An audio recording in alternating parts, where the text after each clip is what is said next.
Students, welcome to our channel. Let's start today session. आज हम करेंगे new chapter number 7, coordinate geometry.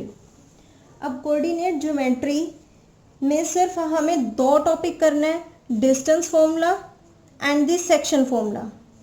जो area of triangle है exercise 7.3 वो हमारे सिलेबस से कट हो चुकी है, वो हमारे एग्जाम्स में इस बार नहीं आएगी। क्लियर? तो इसमें जो हमारे पास चैप्टर का नेम है कोऑर्डिनेट ज्योमेट्री। देखो कोऑर्डिनेट क्या होता है। कोऑर्डिनेट जैसे हम पॉइंट्स लिखते हैं x, y, पॉइंट्स लिखते हैं x, y, कोई भी दो पॉइंट लिखे, फॉर एग्जांपल 2, 3 ऐसे लिखा। तो जो ये फर्स्ट वाला पॉइंट होता है, x का पॉइंट होता है, उसे हम कहते हैं एब्सिसा। क्या कहते हैं? एब्सिसा। ABSCISSA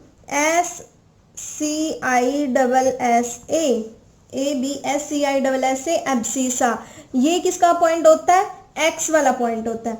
जो ऑर्डिनेट होता है ORDINATE, ordinate is the point of Y axis. तो दोनों को मिला के हमारे पास क्या बन जाता है? कोऑर्डिनेट। तो इसको हम क्या कह सकते हैं कि एक कोऑर्डिनेट है। x, y एक कोऑर्डिनेट है। कोऑर्डिनेट मीन्स जिसमें एब्सिसा भी है, जिसमें ऑर्डिनेट भी है, तो वो क्या बन जाता है? कोऑर्डिनेट। जो फर्स्ट वाला पॉइंट होता है वो x एक्सिस का होता है, जो सेकंड वाला पॉइंट होता है वो y एक्सिस का होता है। अब x एक्सिस और y एक्सिस होते क्या है? हम छोटी क्लासेस में ये पढ़ के आ चुके हैं कि मान लो हमारे पास एक नंबर लाइन होती है, यहाँ 0, 1, 2, 3, 4 पॉजिटिव पॉइंट्स होते हैं और नेगेटिव पॉइंट्स होते हैं।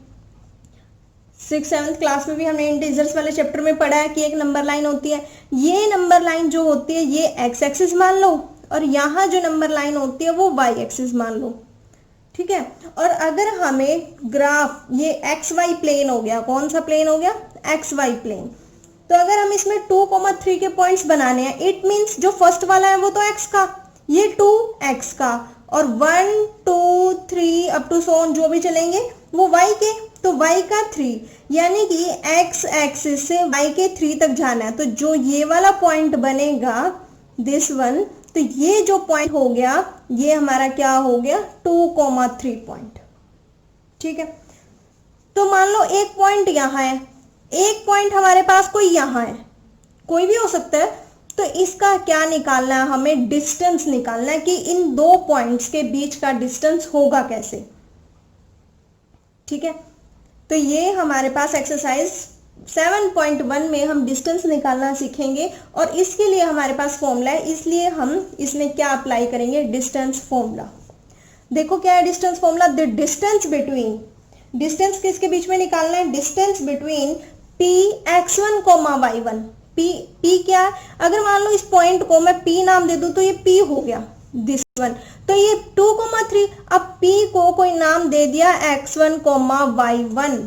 तो कोई पॉइंट है P x1, y1 and Q x2, y2, एक पॉइंट Q है। मान लो ये पॉइंट P है, ये पॉइंट Q है, P पॉइंट, Q पॉइंट। जो P पॉइंट के कोऑर्डिनेट्स है x1, y1, और Q पॉइंट्स के कोऑर्डिनेट्स x2, y2। तो उनके बीच में क्या निकालना है? डिस्टेंस फाइंड आउट करना है। तो क्या होता है डिस्टेंस फॉर्मूला?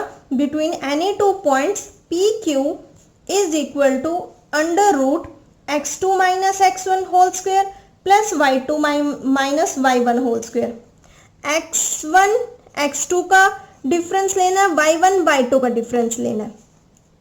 अब वो आपकी मर्जी है, x1 माइनस x2 का होल स्क्वायर करो, या y1 माइनस y2 का होल स्क्वायर करो, या y2 माइनस y1 करो, या x2 माइनस x1 करो। मतलब क्या है? x2 पहले लिखो, y2 पहले लिखो, या x1 पहले लिखो, y1 पहले लिखो। ऐसा क्यों है? क्योंकि इसका क्या है? स्क्वायर। तो अगर मान लो x2 माइनस x1 करके -1 आ रहा है, तो इसका स्क्वायर करेंगे तब भी वो 1 ही आएगा, और अगर 1 है, 1 का स्क्वायर आ रहा है तब भी वो 1 आ रहा है। यानी कि अगर इन दोनों में सिर्फ डिफरेंस आ जाता है किसका? माइनस साइन का, और स्क्वायर उसको पॉजिटिव बना देता है दोनों केसेस में, तो आप जो मर्जी फॉर्मूला अप्लाई कर सकते हो। x1 माइनस x2 का whole square plus y1 minus y2 का होल स्क्वायर पूरे का अंडर रूट, या x2 minus x1 whole square plus y2 minus y1 whole square पूरे का अंडर रूट। तो ये है हमारे पास डिस्टेंस फॉर्मूला। अब the distance of a point P X comma Y from the origin. Origin क्या होता है, जहां भी हमारे एक्स एक्सिस और वाई एक्सिस के पॉइंट मीट करते हैं, ये ओरिजिन होता है। देखो अगर ये ओरिजिन है, यहाँ तो एक्स एक्सिस का भी जीरो है, वाई एक्सिस का भी जीरो है, तो ओरिजिन के पॉइंट्स हमेशा क्या होंगे, 0,0। The distance of a point P x, y from the origin 0,0 are OP। अगर O से P पॉइंट तक का कोई डिस्टेंस लिया, ओरिजिन के पॉइंट्स 0,0, P के points x, y, x1, y1, छोड़ो इसको, P के points x, y, OP is equal to, तो क्या होगा, एक तो 0, 0 है, एक x, y है, तो x minus 0 whole square plus y minus 0 whole square पूरे का under root is equal to X square plus Y square का अंडर रूट। यानी कि डिस्टेंस फॉर्मूला तो यही लगाया हुआ है। अब x1 y1 की जगह एक पॉइंट तुम्हारे पास x, y है, और x2 y2 की जगह दूसरे पॉइंट हमारे पास 0,0 है, तो यही वाला फॉर्मूला लगेगा। इन शॉर्ट इसको सॉल्व करके X square plus Y square का अंडर रूट आया है। यानी कि अगर हमें एक पॉइंट ओरिजिन दे रखा है तो उसका डायरेक्ट हम डिस्टेंस फॉर्मूला क्या लगा सकते हैं, जो भी हमें ये एक पॉइंट दे रखा है जो नॉन जीरो है, X square plus Y square का अंडर रूट। अब हम करते हैं अपनी exercise start 7.1। First question, find the distance between the following pairs. दो पेयर दे रखे हैं पॉइंट्स के, इसका डिस्टेंस निकालना है। क्या करेंगे, डायरेक्ट डिस्टेंस फॉर्मूला अप्लाई करेंगे। देखो 2,3, 4,1 कैसे करेंगे डिस्टेंस अप्लाई। एक पॉइंट ए ले लिया, 2,3 को ए मान लिया, ए तो क्वेश्चन में गिवन नहीं है इसलिए हमने क्या कर लिया, लेट कर लिया। लेट ए पॉइंट क्या है, 2,3। अब एक को x1 y1 मानना पड़ेगा, दूसरे को x2 y2 मानना पड़ेगा। b is equal to 4,1 is equal to x2 y2। A B distance कैसे फाइंड आउट करेंगे, ए बी का डिस्टेंस होगा अंडर रूट, फॉर्मूला आपको जरूर लिखना है, x2 minus x1 whole square plus y2 minus y1 whole square और पूरे का square root under root is equal to x2 क्या है, x2 ये है 4, x2 माइनस x1 क्या है 2, जो फर्स्ट वाले पॉइंट्स होते हैं वो x एक्सिस के होते हैं, plus y2 minus y1 whole square, y2 क्या है 1, y1 क्या है 3, तो 4 माइनस 2 का होल स्क्वायर, 4 माइनस 2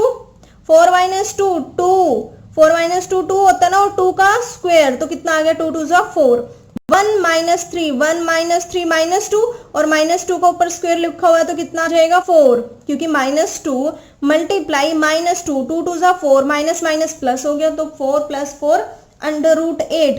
अब अंडर रूट कैसे सॉल्व करते हैं, इसके फैक्टर निकाल लेते हैं।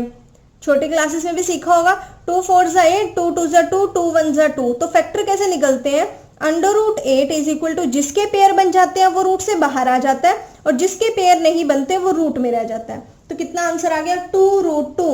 अब हमें डिस्टेंस फाइंड आउट करना था। डिस्टेंस या तो मीटर में होता है, किलोमीटर में होता है, मिलीमीटर में होता है, जिसमें भी होता है डिस्टेंस तो होता है ना। अब इसने हमें यूनिट्स नहीं दे रखी कि डिस्टेंस की यूनिट्स ही है, इसमें फाइंड आउट करो, तो हम क्या लिखेंगे लास्ट में, यूनिट्स। क्या लिखेंगे, यूनिट्स, UNITS, यूनिट्स ही लिखेंगे अगर हमें यूनिट्स नहीं गिवन तो। सेकेंड पार्ट बिल्कुल एज इट इज है, -5,7, -1,3। देखो कैसे फाइंड आउट करेंगे, सिमिलरली लास्ट क्वेश्चन की तरह एक को हम मान लेंगे, let a is equal to -5,7 x1, y1, b is equal to -1,3 x2, y2। तो ए बी का डिस्टेंस, पहले डिस्टेंस फॉर्मूला लिखेंगे हर क्वेश्चन में, x2 minus x1 whole square plus y2 minus y1 whole square और उस पूरे का रूट, x2 क्या -1, फिर बीच में देखो -1 -5 लिखना है ना, -5, तो वो माइनस माइनस क्या हो गया प्लस, कैसे लिखना था, -1 -5 और इस पूरे का होल स्क्वायर का अंडर रूट, फिर प्लस y2 माइनस y1 3 - 7 का होल स्क्वायर, ऐसे लिखना था। लेकिन -1 माइनस माइनस क्या हो गया प्लस का होल स्क्वायर प्लस 3 - 7 का होल स्क्वायर, तो ये कितना आ गया, प्लस का 4 का होल स्क्वायर और ये माइनस का 4 होल स्क्वायर। तो इसको सॉल्व करके कितना आया, 4 4 जा 16, और इसको भी सॉल्व करके -4 को जब -4 से मल्टीप्लाई करेंगे वो भी 16 आएगा, 16 प्लस 16 32 हो गया। 32 के जब हम फैक्टर फाइंड आउट करेंगे ऐसे, तो हमारे पास क्या आएगा, जो जिसके पेयर बन जाते हैं वो बाहर लिखते हैं ब्रैकेट रूट से, जिसके पेयर नहीं बनते वो सिंगल रह जाता है, उसके पेयर नहीं बनते तो वो हम रूट में लिखते हैं, और लास्ट में यूनिट्स जरूर लगा कर आना, नहीं तो मार्क्स कट होंगे। Third part a comma b minus A comma minus B, एक को a मान लिया capital A x1 comma y1, capital B minus A comma minus B x2 comma y2। Distance formula A B लिखा is equal to x2 minus A x1 minus A, क्या लिखते हैं x2 minus x1, x1 वाले के आगे तो already minus होता है, लेकिन x2 में हमें क्वेश्चन में माइनस दे रखा था, तो माइनस ए का होल स्क्वायर माइनस बी का whole square, minus minus plus हो गया, 1a 2a हो गया, माइनस माइनस प्लस तो कर दिया लेकिन साइन माइनस का, माइनस 2a का whole square plus minus minus plus minus 2b का होल स्क्वायर।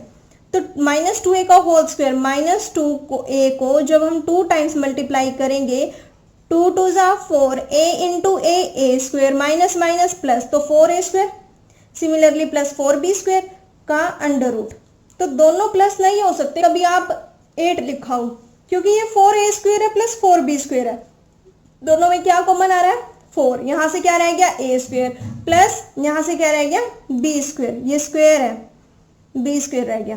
तो 4 जब रूट से बाहर निकलेगा, क्योंकि 4 किसका स्क्वायर होता है 2 का, तो 4 जब रूट से बाहर निकलेगा यहाँ क्या आएगा 2, अंडर रूट के अंदर क्या रह गया a square plus b square. ये मत लिखिए ना a square plus b square का रूट है तो a स्क्वायर, a नहीं a प्लस b का इसको स्क्वायर लिख दो, रूट लिख दो, स्क्वायर से रूट कैंसिल आउट हो गया, नहीं ये ऐसे नहीं लिख सकते, a square plus b square लिखा है, अगर a plus B whole square लिखा होता तब ये रूट से स्क्वायर कैंसिल आउट हो जाता, लेकिन अब ये कैंसिल आउट नहीं हो सकता। क्वेश्चन नंबर 1 क्लियर हुआ। Let's move on question number 2। Question number 2 क्या कहता है, find the distance between the points 0,0 and 36,15। 0,0 और 36,15 दो पॉइंट्स दे रखे हैं, डिस्टेंस फॉर्मूला अप्लाई करेंगे and we get the distance. Let a is equal to, दो पॉइंट्स दे रखे हैं तो एक को a 0,0 मान लिया, b को क्या मान लिया 36,15, या हम लास्ट क्वेश्चन की तरह x1, y1 मान लें, इसको x2, y2 कंसिडर कर लें। फॉर्मूला क्या लगाएंगे, ab is equal to x2 minus x1 whole square plus y2 minus y1 का whole square under root, values put करेंगे 36 minus 0 whole square plus 15 minus 0 whole square, 36 minus 0 36 का square plus 15 minus 0 15 का square, 36 का square, 36 को 2 से multiply करके मत आ जाना, 36 का स्क्वायर का मतलब है 36 मल्टीप्लाई 36, और ऐसे भी मत लिखना, कई बच्चे ऐसे लिख देते हैं 36 का स्क्वायर, इसका तो सिर्फ ये मतलब है कि 6 का स्क्वायर लिख रहे हो आप, ऐसे नहीं लिखना। तो 36 स्क्वायर 36 मल्टीप्लाई 36, तो इसको सॉल्व करके कितना आएगा 1296 प्लस 15 का स्क्वायर, 30 तक के स्क्वायर्स तो आपको याद होने चाहिए, 15 का स्क्वायर कितना 225, दोनों को ऐड किया 1521 का अंडर रूट, ये किसका स्क्वायर रूट होता है 39 का, 39 को 39 से मल्टीप्लाई करके देखना 1521 आएगा। Question number 3, determine if the points 1,5, 2,3, -2, -11 are collinear. Collinear क्या होता है, देखो determine if the points are collinear, collinear क्या होता है, कोलिनियर का मतलब होता है अगर तीन पॉइंट्स एक ही लाइन में लाई कर रहे हैं तो इट मीन्स वो कोलिनियर है। 3 पॉइंट्स अगर एक ही लाइन में लाई कर रहे हैं तो वो कोलिनियर्स है, यानी कि उसमें एरिया ऑफ ट्रायंगल 0 हो जाता है। एरिया ऑफ ट्रायंगल तो वैसे आपके सिलेबस में आएगा ही नहीं। अगर 3 पॉइंट्स कोलिनियर नहीं है तो वो एक लाइन में लाई नहीं करते, क्योंकि 2 पॉइंट्स एक लाइन में है, तीसरा अलग है, चाहे ऐसे भी बन जाए, ऐसे बन गया तो वो ट्रायंगल फॉर्म करते हैं। अगर वो नॉन कोलिनियर पॉइंट्स है तब तो वो ट्रायंगल बनाते हैं, तब तो उसका कुछ ना कुछ एरिया आएगा, लेकिन अगर वो कोलिनियर पॉइंट्स बन रहे हैं तब वो स्ट्रेट लाइन फॉर्म करते हैं और उसमें एरिया ऑफ ट्रायंगल 0 आ जाता है। कोलिनियर पॉइंट्स में हमेशा एरिया कितना आता है ट्रायंगल का 0, क्योंकि ट्रायंगल बनता ही नहीं, एरिया कहाँ से बनेगा। A B and C points collinear, A B और सी पॉइंट्स कब कोलिनियर होते हैं, आप कंडीशन याद कर लो, मैं आपको बहुत सारी कंडीशंस बताती रहूंगी कि अगर क्वेश्चन ऐसा आ जाए कि कोलिनियर शो करना है कि ये 3 पॉइंट्स कोलिनियर में है, शो करके दिखाओ, तब आपको क्या करना है, जो AC है AC is equal to AB plus BC के इक्वल प्रूव करना है। अगर AC इज इक्वल टू, यानी कि जो ये कंप्लीट है ये हाफ हाफ में हो जाए, AB प्लस BC के इक्वल हो जाए तो क्या हो जाएगा, ये कोलिनियर हो जाएगा। अगर ऐसा नहीं आया तो वो कोलिनियर नहीं होगा। A C is equal to A B plus B C के इक्वल आ गया तो वो कोलिनियर होगा, अदरवाइज वो कोलिनियर नहीं होगा। क्लियर हो गया क्वेश्चन। अब देखते हैं ये कोलिनियर होता है कि नहीं होता। ए सी मतलब ए और सी के पॉइंट्स पता होने चाहिए, उनका डिस्टेंस फॉर्मूला निकाल लेंगे। ए बी का मतलब ए और बी के पॉइंट्स पता होने चाहिए, उसका डिस्टेंस फॉर्मूला लगा लेंगे। बी और सी का मतलब बी और सी के पॉइंट्स पता होने चाहिए, उसमें डिस्टेंस फॉर्मूला अप्लाई कर देंगे। तो let A is equal to, एक को ए मान लो, एक को पॉइंट को बी मान लो और एक को सी मान लिया। A B is equal to, formula लगाएंगे distance formula x2 minus x1 whole square plus y2 minus y1 whole square पूरे का अंडर रूट। सॉल्व करेंगे, 2 माइनस 1 का होल स्क्वायर 1, 2 माइनस 1 1 और 1 का स्क्वायर तो 1 आता है। 3 minus 5 whole square, 3 minus 5, 3 minus 5 कितना हो जाएगा -2 और -2 का होल स्क्वायर कितना हो गया 4, -2 मल्टीप्लाई -2 4 हो गया। तो 1 plus 4 √5। B C is equal to, B C में अप्लाई किया फॉर्मूला, इसका कुछ ना कुछ डिस्टेंस आ गया, ए सी में अप्लाई किया, इसका कुछ ना कुछ डिस्टेंस आ गया। अब देखो A B plus B C, A B और बी सी को प्लस करके क्या ये आ रहा है 241 रूट में प्लस रूट में 5, क्या ये 265 के इक्वल आ रहा है? बिल्कुल नहीं आ रहा। पहली बात तो ये दोनों प्लस ही नहीं हो सकते, है ना। तो ये क्या आ गया, इसके इक्वल नहीं आ रहा। तो A B plus B C is not equal to A C, therefore points A B and C are not in collinear. ये कोलिनियर में पॉइंट्स नहीं है। ठीक है, अब आप कहोगे ये तो कोलिनियर बना रखा है, ये तो जनरली सिर्फ बताने के लिए बना रखा है कि ये कोलिनियर पॉइंट्स वो होते हैं जो स्ट्रेट लाइन बनाते हैं। तो यहाँ से इस क्वेश्चन से हमें एक बात पता लगी कि अगर हमें कोई भी 3 पॉइंट्स देकर ये पूछे कि कोलिनियर बनता है कि नहीं बनता, तो हम 3 पॉइंट्स लेंगे, एक को ए मान लेंगे, एक को बी, एक को सी। तो A C is equal to A B plus B C बन रहा है तो कोलिनियर बनेगा, अदरवाइज वो नहीं बनेगा। Question number 4, check whether 5, -2, 6, 4 and 7, -2 are the vertices of an isosceles triangle. क्या ये आइसोसेलेस ट्रायंगल के वर्टिसेस हैं या नहीं है? आइसोसेलेस ट्रायंगल, पहली बात तो एक ट्रायंगल होता है, ट्रायंगल में एक राइट एंगल होता है जिसमें 90 डिग्री का एंगल होता है, इक्विलेटरल ट्रायंगल होता है जिसमें तीनों साइड से इक्वल होती है। आइसोसेलेस ट्रायंगल क्या होता है? वो ट्रायंगल जिसमें 2 साइड से इक्वल होती है। Isosceles triangle is that triangle in which 2 sides are equal, और जिसमें एक भी साइड इक्वल नहीं होती वो क्या होता है? स्केलन। इक्वी से ही पता लग रहा है इक्वल आ रहा है। इक्विलेटरल जिसमें तीनों साइड से इक्वल होती हैं। स्केलन जिसमें ओनली 1 साइड्स आर इक्वल। और आइसोसेलेस का मतलब होता है जिसमें 2 साइड्स आर इक्वल। और राइट एंगल होता है जिसमें 90 डिग्री का एंगल होता है ना। तो इक्विलेटरल ट्रायंगल तो हमें ये शो करना नहीं, हमें क्या शो करना है, जो इसके वर्टिसेस है। वर्टिसेस क्या होते हैं? जो ये पॉइंट होते हैं जहां भी 2 एडजेसेंट साइड्स, एडजेसेंट मतलब आसपास की, जो पास की साइड्स होती हैं, जब वो आकर एक पॉइंट पे मीट करती हैं, एक कॉर्नर बनाती हैं, एक कोना बनाती हैं, तो उसको हम वर्टिसेस कहते हैं। तो हमें ये शो करना है कि ये जो पॉइंट्स दे रखे हैं क्या ये आइसोसेलेस ट्रायंगल के पॉइंट्स हैं। तो एक को ए मान लिया, एक को बी, एक को सी। इसका क्या करना है, आइसोसेलेस ट्रायंगल के पॉइंट्स हैं। आइसोसेलेस ट्रायंगल के पॉइंट्स कैसे पता लगेंगे? डिस्टेंस फॉर्मूला निकाल लो तीनों का।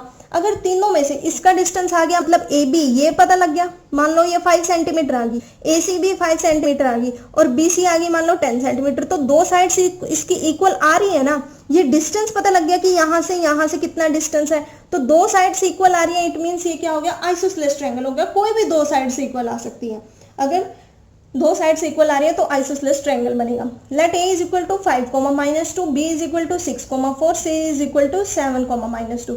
ए B is equal to, formula लगाएंगे डिस्टेंस फॉर्मूला, तो आपको निकालना आ गया होगा डिस्टेंस कैसे फाइंड आउट करते हैं। 2 पॉइंट्स का x2 - x1 whole square plus y2 - y1 whole square. B C is equal to, देखो जब हमें ए बी निकालना है, तो मान लो इसको x1, y1 मान लिया, इसको x2, y2 मान लिया, है ना। तो ये हमें ए बी निकालने के लिए मानना है। अगर हमें बी सी निकालना है तो इसको x1, y1 मान लो, इसको x2, y2 मान लो। ये तो अपनी अजम्पशन है, जैसे भी आपको ठीक लगे। ये तो सिर्फ हम मान के चल रहे हैं कि इसको x1 मान लेते हैं, इसको y1 मान लेते हैं, इसको x2, इसको y2 मान लेते हैं। अब जिस मर्जी को मान लो, दूसरे केस में उसको कुछ और मान सकते हैं। तो A B is equal to distance formula निकाला तो हमारे पास आंसर आया √37। बी सी में डिस्टेंस फॉर्मूला लगाया, आंसर आया √37। ए सी में लगाया तो आंसर आया √4। तो ये दोनों साइड से इक्वल आ गई। इक्वल आ गई ना √37, वो फर्क नहीं पड़ता कि कितनी आ रही है, सिर्फ ये देखना है कि इक्वल आ रही है कि नहीं आ रही। Two sides of triangle ABC are equal, therefore triangle ABC is an isosceles triangle. देखो अगर आपको कंसेप्ट क्लियर है, अगर आपको यही नहीं पता होगा आइसोसेलेस ट्रायंगल होता क्या है, तो आप कैसे फाइंड आउट करोगे? आंसर आने के बाद भी आपको पता ही नहीं चलेगा कि आइसोसेलेस ट्रायंगल बन भी रहा है कि नहीं बन रहा। तो क्या होता है आइसोसेलेस ट्रायंगल? जिसमें टू साइड्स इक्वल होती है, अगर दो साइड इक्वल आ रही है तो वो आइसोसेलेस ट्रायंगल बन जाएगा। तो इस क्वेश्चन से हमें क्या पता लगा? अगर हमें 3 पॉइंट्स दे रखे हैं और चेक करना है कि वो आइसोसेलेस ट्रायंगल बना रहे हैं या नहीं बना रहे, तो तीनों का क्या निकालो? डिस्टेंस फॉर्मूला से डिस्टेंस फाइंड आउट कर लो। अगर दो साइड्स इक्वल आ रही है, कोई भी दो साइड्स, तो आइसोसेलेस ट्रायंगल बन जाएगा। क्वेश्चन नंबर 5, क्वेश्चन नंबर 5 थोड़ा लेंथी क्वेश्चन है। देखो, इन अ क्लासरूम 4 फ्रेंड्स, ये दे रखे है इसकी figure. In a classroom 4 friends are seated at a distance A, B and C as shown in the figure. Classroom में इसमें 4 फ्रेंड्स बिठाए गए हैं A, B, C, D, जैसे यहाँ फिगर में शो किया हुआ। बातें कर रहे होंगे इसलिए इनको दूर दूर बैठा दिया। चंपा एंड चमेली walk into the class and after observing for a few minutes Champa asked चमेली। चंपा और चमेली क्लास में आए, कुछ देर ऑब्जर्व करने के बाद चंपा ने चमेली से पूछा, don't you think ABCD is a square? क्या तुम्हें नहीं लग रहा कि ABCD एक स्क्वायर बन रहा है?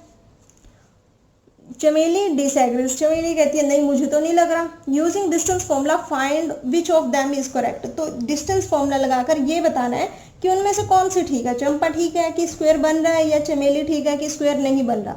तो घूम फिरा के बात यह है कि हमें 4 पॉइंट्स दे रखे हैं ABCD के, ठीक है। कभी भी अगर आप जो भी फिगर बनाते हो उसकी लेबलिंग करो, उसको नाम दो, तो सीक्वेंस में दिया करो, या तो ऐसे दिया करो या ऐसे। ये नहीं कि A यहाँ दे दिया, B यहाँ, C यहाँ, D यहाँ, ABCD, या तो क्लॉकवाइज दिया करो या एंटी क्लॉकवाइज दिया करो, इट्स योर विश। देखो अब हमें स्क्वायर्स फाइंड आउट क्या करने हैं। स्क्वायर फाइंड आउट करने के लिए हमें क्या पता होना चाहिए? स्क्वायर की प्रॉपर्टी। अब स्क्वायर में होता क्या है? स्क्वायर की ऑल साइड्स आर इक्वल। क्या होती हैं? सारी चारों साइड्स इक्वल होती हैं। इट मीन्स जो इतना भी ये डिस्टेंस बन रहा है AB is equal to BC is equal to CD is equal to DA। चारों का डिस्टेंस क्या आना चाहिए? इक्वल आना चाहिए। एक तो ये प्रॉपर्टी होती है स्क्वायर की। दूसरा, जो इनके डायगोनल्स होते हैं, डायगोनल्स मतलब जो अपोजिट कॉर्नर्स को मीट करते हैं, जो डायगोनल्स होते हैं वो इक्वल आनी चाहिए। AC किसके इक्वल आना चाहिए? BD के। तो ये दो चीजें अगर इक्वल आ रही हैं तो ये क्या बनेगा? स्क्वायर बनेगा, अदरवाइज ये स्क्वायर नहीं बनेगा। देखो, मैथ्स का रट्टा मारने की बिल्कुल भी जरूरत नहीं है कि इस क्वेश्चन में ऐसे करना है, इस क्वेश्चन में ऐसे करना है। थर्ड क्वेश्चन में हमने क्या किया था कि कोलिनियर कैसे फाइंड आउट किए थे। फोर्थ क्वेश्चन में हमने किया कि आइसोसेलेस ट्रायंगल कैसे फाइंड आउट किए थे। और फिफ्थ में हम कर रहे हैं कि स्क्वायर बनेगा या नहीं बनेगा। तो उसके लिए 4 पॉइंट्स हमें क्वेश्चन ने दे रखे हैं ABCD के। अब 4 पॉइंट्स हमें डायरेक्ट नहीं दिए। देखो A पॉइंट यहाँ है, A पॉइंट यहाँ है, पहले हमें इसका x एक्सिस चाहिए, तो डायरेक्ट नीचे जाओ, कितना लिखा हुआ है? 3। तो यानी कि A का 3 कॉमा, अब यहाँ y की तरफ जाओ 4, तो A के क्या पॉइंट्स हो गए? 3,4। B के नीचे जाओ 6, और ये क्या लिखा हुआ है? 7। तो B के पॉइंट्स क्या हो गए? 6,7। C के पॉइंट्स 9, और यहाँ जाएंगे 4, क्या हो गए? C के पॉइंट्स 9,4, और D के पॉइंट्स 6,1। 6,1 D के पॉइंट्स हो गए। तो आपको देखना भी आ गया ग्राफ में से कैसे देखते हैं। AB में डिस्टेंस फॉर्मूला लगाया √18, BC में डिस्टेंस फॉर्मूला लगाया √18, CD में डिस्टेंस फॉर्मूला लगाया √18, DA में डिस्टेंस फॉर्मूला लगाया √18। साइड्स तो चारों की इक्वल आ रही हैं, साइड्स इक्वल आ रही है। अब हम डायगोनल्स चेक करते हैं। AC, A और C के बीच में डिस्टेंस फॉर्मूला लगाया, इन दोनों पॉइंट्स के बीच में डिस्टेंस फॉर्मूला लगाया, तो कितना आ गया? √36। B और D के बीच में डिस्टेंस फॉर्मूला लगाया 36। डायगोनल्स भी इक्वल आ रहे हैं, सारी साइड्स भी इक्वल आ रही हैं। Since all the sides and 2 diagonals are equal, 4 sides होती हैं, 2 डायगोनल्स होते हैं एक स्क्वायर में, इक्वल आ रहे हैं, तो ABCD क्या हो गया? हमारे पास स्क्वायर बन गया। क्लियर हो गई बात? ये डिस्टेंस फॉर्मूला लगाना आपको आना चाहिए। सिंपल सी बात है, x2 - x1 whole square plus y2 - y1 whole square और उसका अंडर रूट, बस, और कुछ करना ही नहीं है। तो आपको क्या पढ़ा आज हमने कि डिस्टेंस फॉर्मूला क्या होता है, उसको कैसे अप्लाई करते हैं। 2 पॉइंट्स दिए होने चाहिए और हमें डिस्टेंस फॉर्मूला आना चाहिए कि क्या होता है, हम इजिली कर सकते हैं। उसके बाद हमने जो पढ़ा कि कोलिनियर क्या होते हैं। कोलिनियर, अगर हमें कोई भी लाइन है वो तीनों पॉइंट्स एक ही लाइन में लाई करने चाहिए तो वो कोलिनियर होगा। या फिर क्वेश्चन घुमा कर दे देता है कि 3 पॉइंट्स दे दिए और ये बताओ कि ये एक लाइन में लाई कर रहे हैं या नहीं कर रहे हैं, और कोलिनियर वर्ड देता ही नहीं है। तो क्या करना आपको, A C is equal to A B plus B C निकाल लो, एक को ए नाम, एक को बी, एक को सी। तो अगर इक्वल आ रहे हैं तो कोलिनियर है, अदरवाइज कोलिनियर नहीं है। आइसोसेलेस ट्रायंगल के तीनों का डिस्टेंस निकाल लो, अगर दो डिस्टेंस सेम आ रहे हैं तो आइसोसेलेस है। स्क्वायर के लिए चारों साइड्स इक्वल आनी चाहिए और दोनों डायगोनल से इक्वल आने चाहिए, अगर ऐसा आ रहा है तो वो स्क्वायर बनेगा। तो आज तक के लिए इतना बहुत है, तब तक आप इनकी प्रैक्टिस करना। नेक्स्ट की जिस एक्सरसाइज के क्वेश्चन है 6 to 10 हम वो नेक्स्ट वीडियो में देखेंगे। एक्सरसाइज 7.3 आपके एग्जाम से कट हो चुकी है, एरिया ऑफ ट्रायंगल हमें नहीं करना। अगर कोई डाउट आता है तो कमेंट करना, वीडियो को लाइक करना, शेयर करना। Thank you.